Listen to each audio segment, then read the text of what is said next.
Do you understand what I teach? Yes, we do. No, I don't understand, but I can read it. Then after this, I need to prepare some basic knowledge. Yeah, I can understand. Okay, you can ask me where if you have when I am solving the questions on board, you can stop and ask me. I can explain again.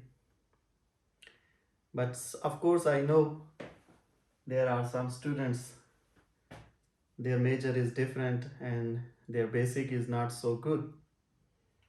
Of course, they need more time. So I can't give you more time because we have to complete the course. We have to think about all the other Yeah, affairs of the I class. understand. Yeah, so you have to, in your free time, you have to work on it yourself. And You can also, I need to arrange my time uh, to study this. other than class, you can also, if you have any problem or if you feel that you need to talk to me, you can talk to me other than class as well. But of course, Yeah, that's good.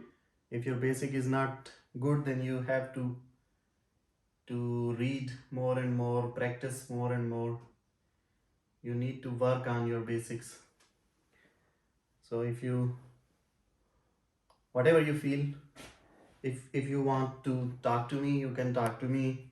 If you want to do it yourself, you can do it. The but the important thing is that you should practice more and more, because math is all about Yeah, practice.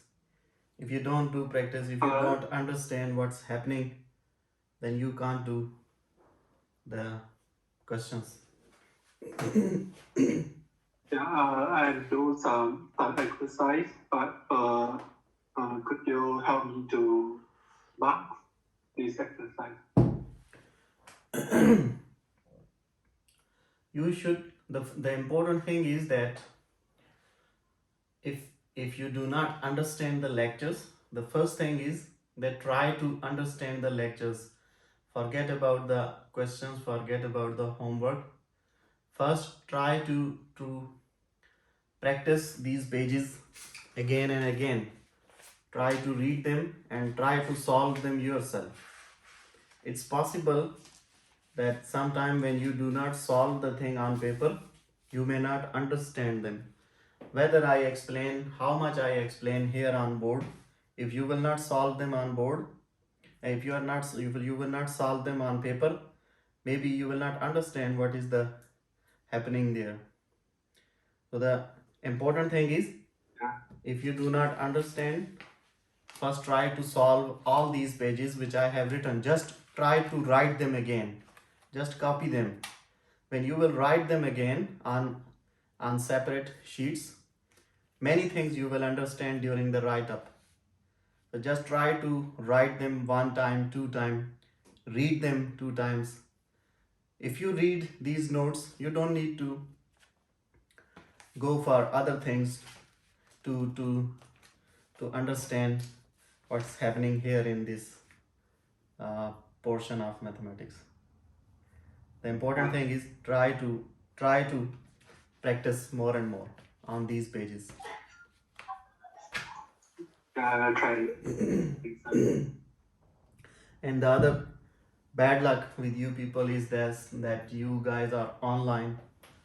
If you are in campus, then of course we can do some extra sessions. We can discuss, have discussion, but for online, this is so difficult for the teacher to explain the things to all the students, because I don't know whether you understand or not. Because if you are sitting in front of me, then I can get an idea that whether you are getting me or not. But in the online sessions, it's very difficult for me unless the 2 3 people who talk to me, and of course those two guys who talk with me during the class, then of course I follow them. Whenever they say they don't understand, I just try to explain again. When they say we understand, I just move forward. So that's why I always say that you keep talking with me, ask questions. It's not any, it's not kind of dictatorship. If you ask questions, I'll be happy, so that we can explain the things, we can understand the things in a much better way. But when you don't ask questions, I assume that everything is going smooth. So you have to stop me and ask me. The 2 3 people who talk to me in the class, I just follow them. They, whenever they say we understand, I move to the next topic. So I just follow them. If you will not speak in the class, then I don't know whether you understand or not. And this is the bad luck because of the online classes. Because if the class is in campus, then whether you speak or not, I can get an idea from your faces, from your expressions, from your appearance, that whether you understand me or not. But since you are not in front of me, so you are not sitting in front of me, so I don't get an idea unless you speak to me, unless you tell me something, some problem. So Physical class, you can also see who is sleeping. yeah, in physical class, you don't need to speak. I can understand who is getting my point. I can just see at your faces and I can get an idea what's happening. But in online You can class, see what Alicia is doing in your yeah, class. yeah. But in online class, I have to follow your voice. I have to follow you. If you do not speak, I assume that everything is smooth. And when you will speak, when you will stop me, of course I will stop. So keep stopping me. It's not a bad thing in class. So we Yeah. were yesterday we started working on some applications.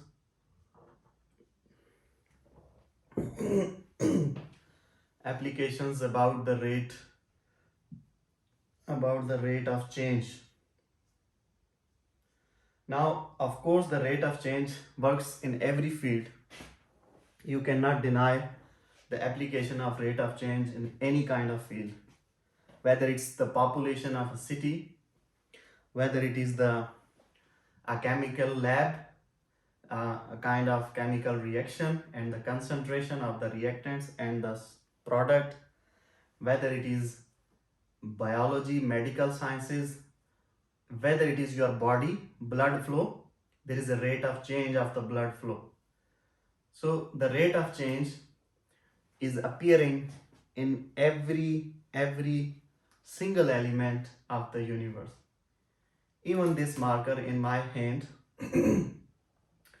the rate of the ink coming out of the tip of this marker is changing every second. Whenever I am writing, first day, the rate of the ink is very high. The density of the ink is very high. Writing many lines, many chapters, it becomes dull. So the ink is the concentration of the ink in the storage reduces with the passage of time. So everything which is happening in the universe, that there is a rate of change, and that is what the derivative, that is what the differentiation. So today, now you can keep in your mind that forget about other types of mathematics, but one thing of mathematics which is called the derivative is working in the universe everywhere. If somebody asks you that what is the use of mathematics in daily life, tell him that you are alive because of the derivative, because the blood in your vessels is following a rate of change. If the rate of change is different, if the rate of change violates a certain quantity, and if the blood starts flowing with more speed, the change at every second starts increasing, or the change of your heartbeat, the rate of your heartbeat starts changing, starts increasing, then you will be dead. Or if it starts reducing, you will be dead. So it has to follow a certain ratio, your blood pressure, everything. So this is just one example of the differentiation. So all these things, all these phenomena, all the machines in a hospital, they are actually working on the basis of some mathematics behind it. If there is no mathematics, a doctor cannot understand what is your blood pressure level, what is your rate of the blood flowing in your vessels, what is your pulse rate, what is your temperature. If there is no mathematics, no device can work. So one thing, the common people will ask you that what is the use of mathematics. So you can now, at least you can give them one example, that I know there is a person in Wuxi whose name is Dr. Ghulam Rasool, and he said that derivative is actually the reason of your life. Okay? You're right. Yeah. We already, yesterday we talked about the motion of a particle. That was the application of rate of change in physics. Now we have many examples going forward, and we are going to talk about them. So we already finished the motion example. Now let's talk about the density, average and linear density of a certain specific object. For example, if I have a rod, this is a rod.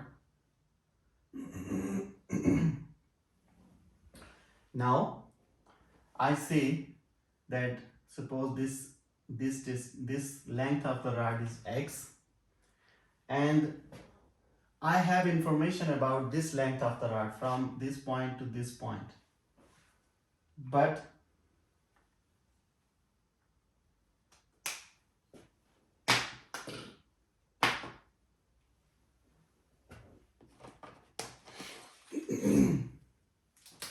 but I want to know about these 2 points. I want to know that what will be the density between these 2 points of the rod. I have information about this, and I know that a density is actually mass per unit length. A change in mass, and depending on the length of the certain object, is called the density of the material used in it. So I know the formula that change in mass of the rod divided by what? Divided by change in length of the rod. Now this is important thing. You should keep in mind that here the variable is length. The length of the rod is, for example, this point, this point, this point. So this is the length of the rod which is changing. In case of population, we said that the function of population, if it is n equals to f of t, then the function of population is dependent on the time. Time is changing, and with the passage of time, the population of a certain region is changing. Now here, if I say density is changing, then density is changing with respect to the length of the rod. It is not about the time.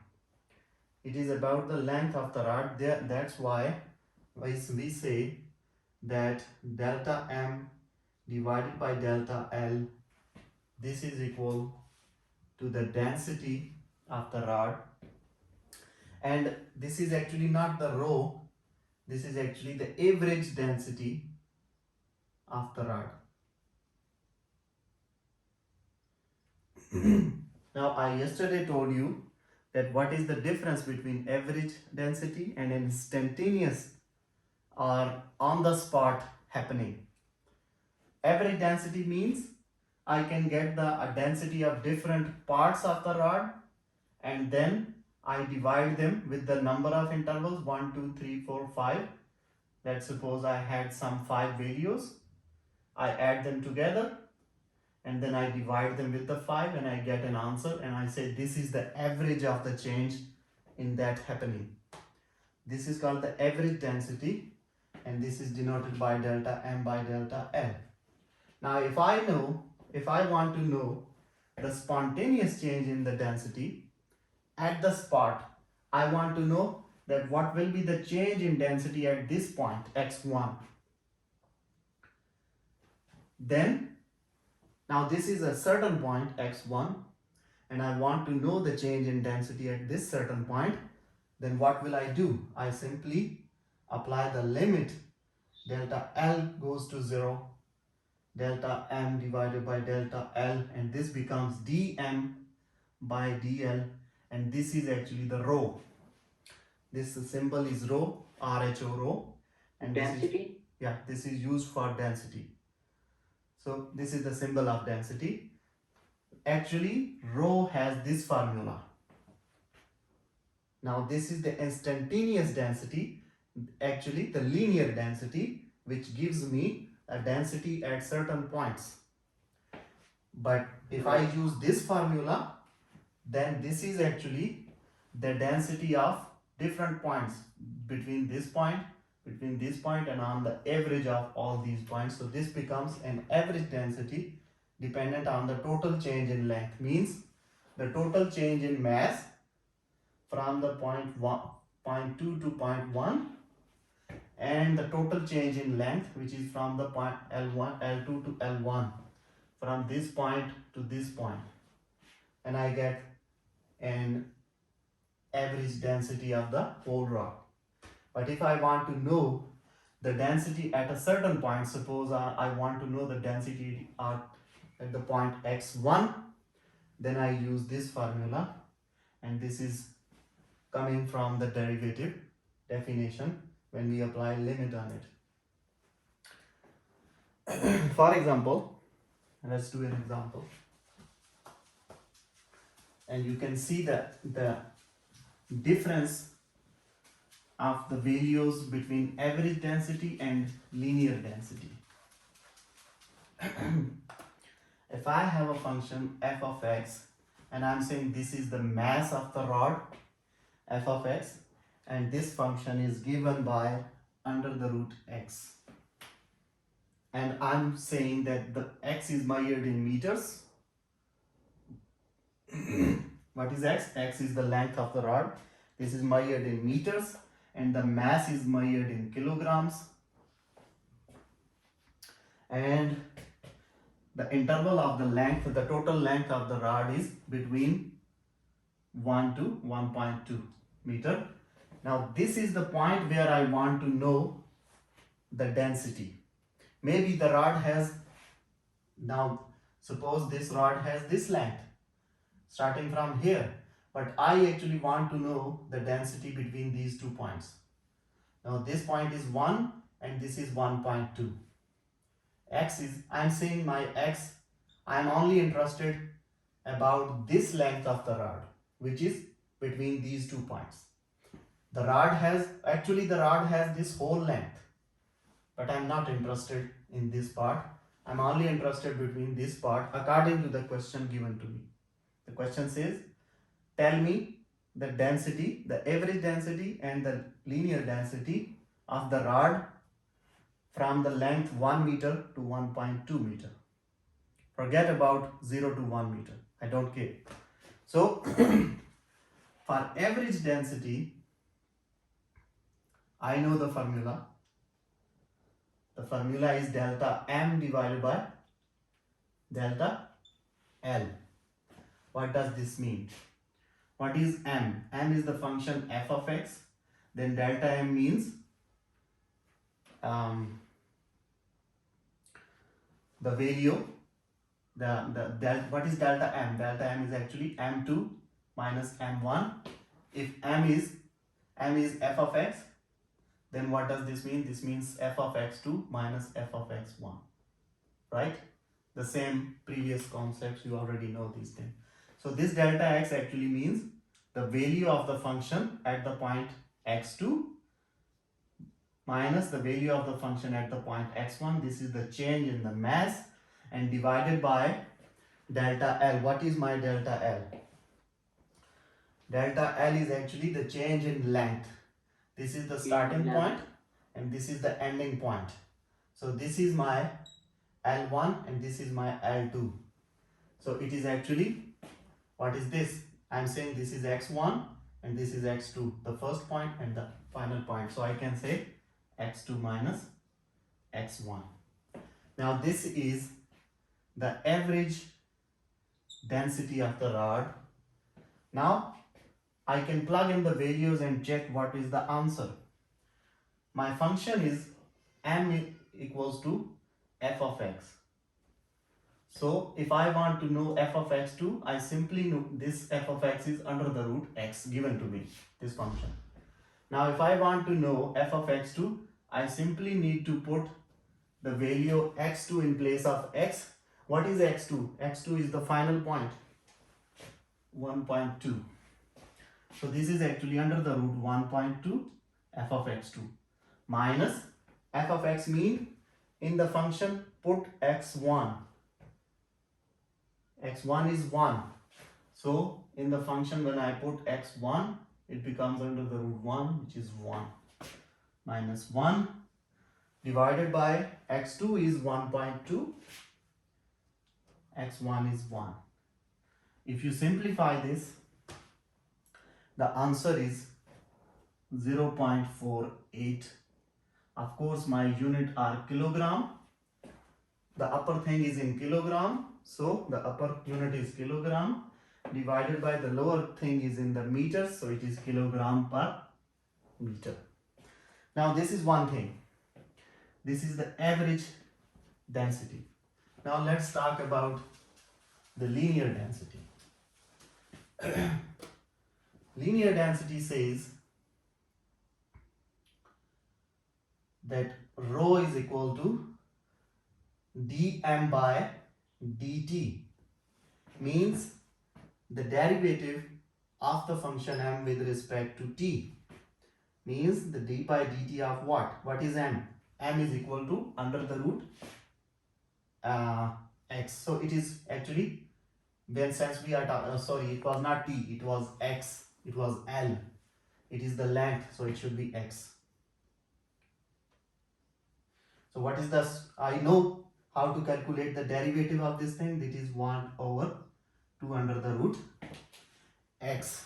Now the linear density means that if I am talking about the rod, this is my x1 and this is x2, this is 1.2, this is 1, then actually I am talking about that when I am going from there, and at this point when I will jump into this interval, when I will jump from x1 into this whole interval which is given to me, then what will be the spontaneous change of my density from this point? So I am only interested about the calculation at this point, because after crossing this point I will jump into the interval which is given to me. So that is the difference between instantaneous and average. I told you when we were talking about the curve and we said I want to know the instantaneous velocity, then I am actually talking about the point of my interest, which is x1, and I want to know that what is the velocity of the particle at this point, and I draw a tangent line here. Similar thing is here, that when I will cross this point, what will be the change happening in the density in this interval. So I simply need to plug in that value, and when I will plug in that value, what is it becomes 2 divided by x1, because I am interested about the x1, and my x1 is 1, so it is 1 by 2, that is 0.5. Now you can see that the linear density is changing at the rate of 0.5 kilogram per meter. The linear density is changing at 0.5. The average density is changing at 0.48. There is a difference of 0.02. And why this difference comes? Because the average is taken for all the intervals of the rod.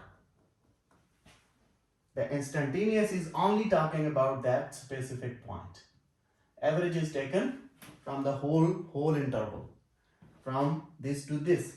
Instantaneous is talking about the specific point. Do you understand this whole? Yes. So that's why there is a difference in the value. So you always have to keep in mind, and if somebody is asking you to give me the density and he is giving you a data, then you can ask him that which type of density you want to know, an average or spontaneous linear density.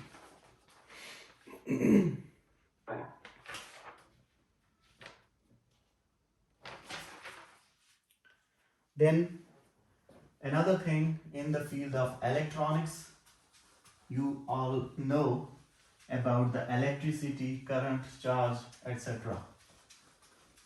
So you guys already know that if you have a charge and this charge is moving, then the change in the charge is always denoted by Q2 minus Q1 divided by T2 minus T1, and this is called dQ by dt. This is called the change in the charge in a certain field of the charge where the electrons are moving here and there. So you actually locate the value of the final charge and the initial and subtract them and divide them with the change in the time. You keep the stopwatch and you note the change in the charge and the change in the time. This is called an average change in the charge. And now actually this is average. So what is dQ by dt?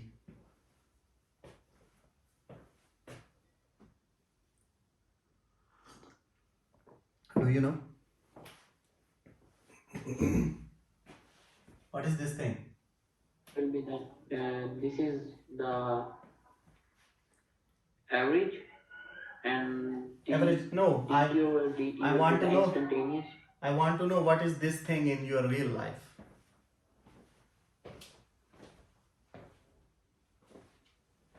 What is Q? Can you tell please? This is current, electricity, current. So Okay.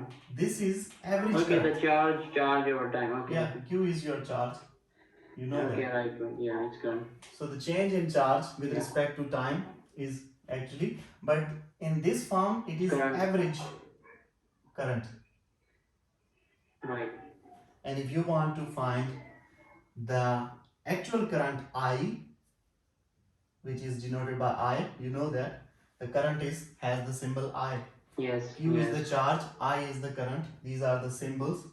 So if you want to know the actual current, then you did not use this formula. You use this formula, dQ by dt, means the derivative of the function Q with respect to t. Means the change in function Q. Of course, Q will be a function of what? Q will be a function of time. It will be a function, it can be written as f of t. Yeah. Because the charge is dependent on time. With the passage of time, the value of the charge is changing. If you turn on the switch, with the passage of time, the charge amount is changing. So the change in charge is actually dependent on time. That's why you take the derivative. In previous example, when we were talking about the density of the rod, we saw that the density is actually changing with respect to the length. It doesn't matter how much is the time, because if the rod has this length, now in 1 second the length will remain the same, in 30 seconds the length will remain the same. So actually the change of time does not affect this whole thing if it is a rod. But what thing is affecting the properties of this rod? It is actually the length of the rod. Length.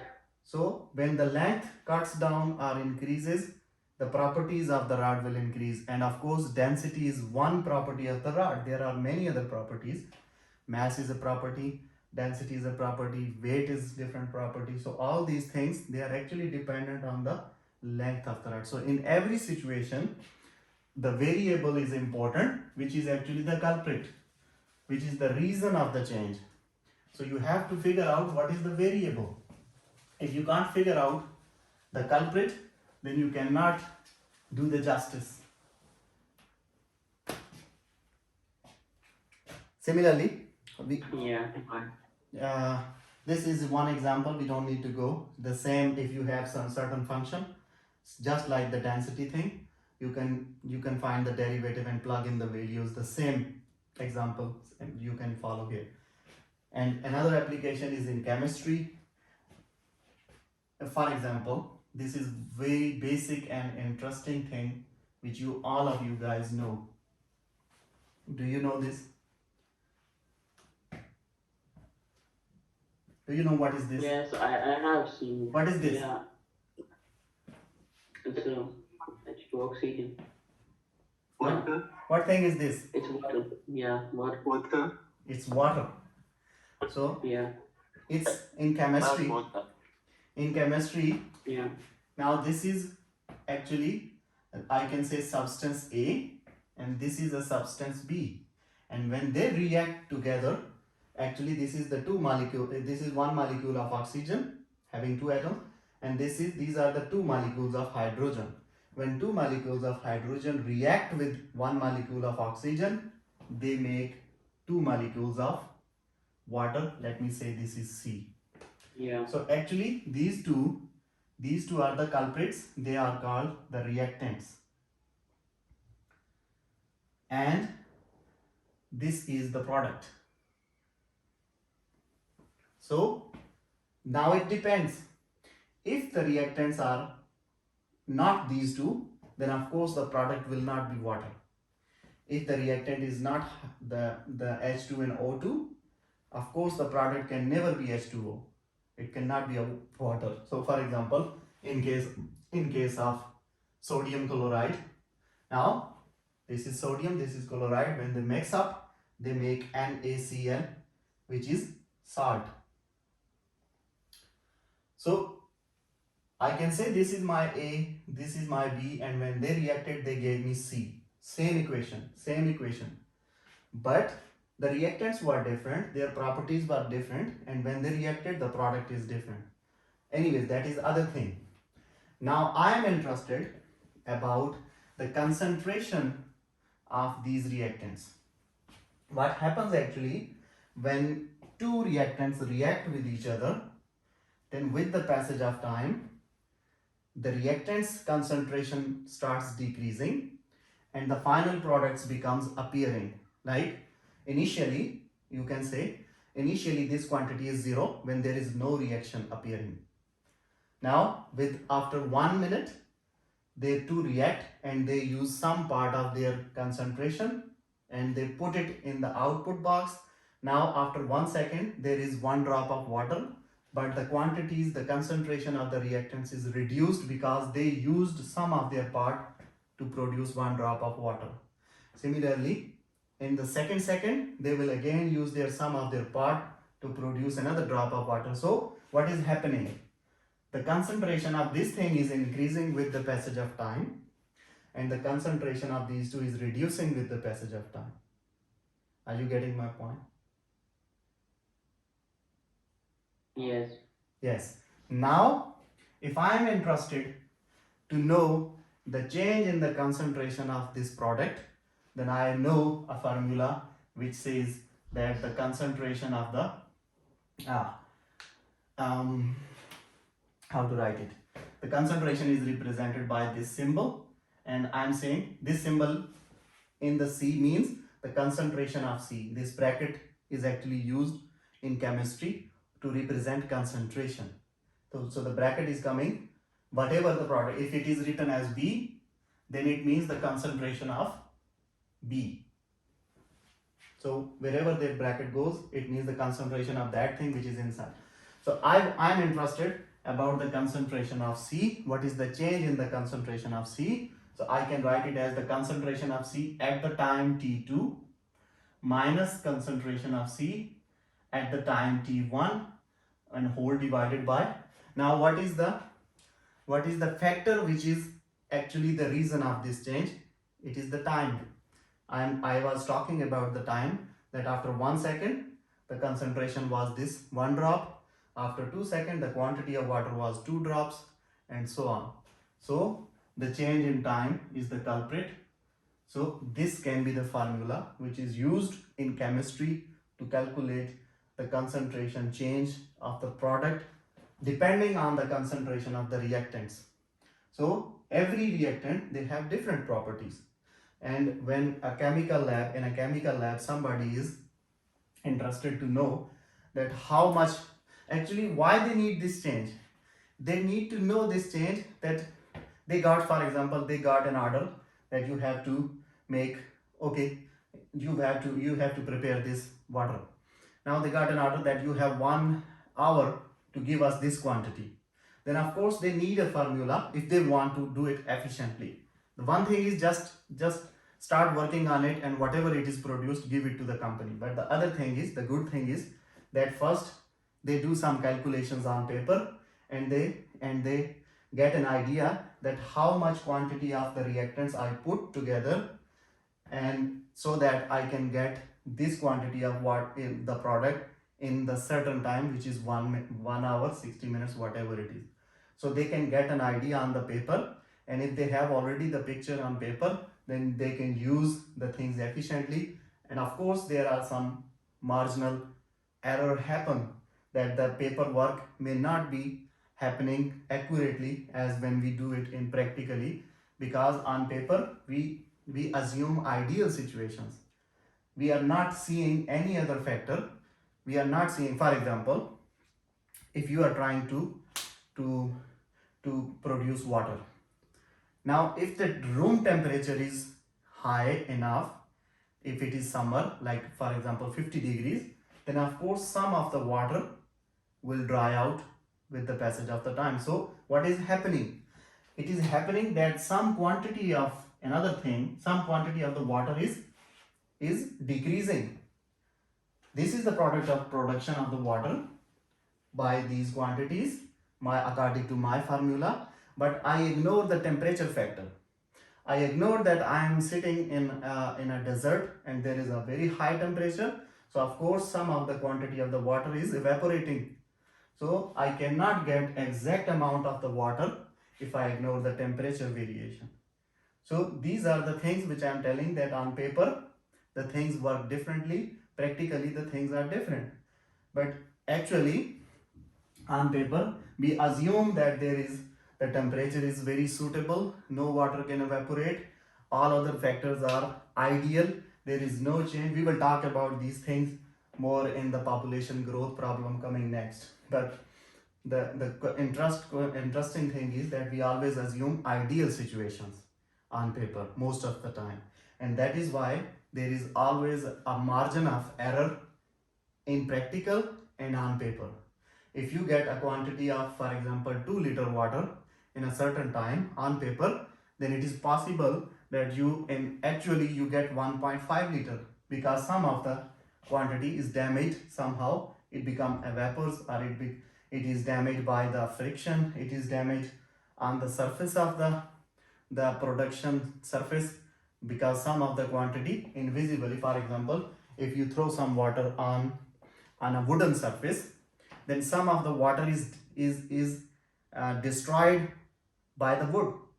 And if you start, this is the wood, and you throw some water from this point and you want to get the quantity of the water from this point. Now if you throw one glass of water from this surface, then here the quantity of water will be less than 1 glass which you will receive, because some of the quantity is still in contact with the surface of the wood, so you didn't get it back. So there are many factors in practical life which actually reduce your efficiency, but on paper you always ignore the friction, you always ignore those bad happenings on the way of the thing. Anyways, these are different things, but on paper I have a formula that I can calculate the change in the concentration of the product according to this formula. Now this is called the average change in the product. Now if I want to know the linear change or spontaneous change, then I will simply say that the concentration of C is changing, or the change in concentration of C is simply dC divided by dt, the derivative of the product function C with respect to the time t. Do you get it? Yes. We are not, all these questions, they can be followed by the same example. You just plug in the quantity and put the values and you can see the difference. Of course this thing and this thing will have small difference because that is average and this is the linear. So we are not solving any numerical here. If you are interested, you can find any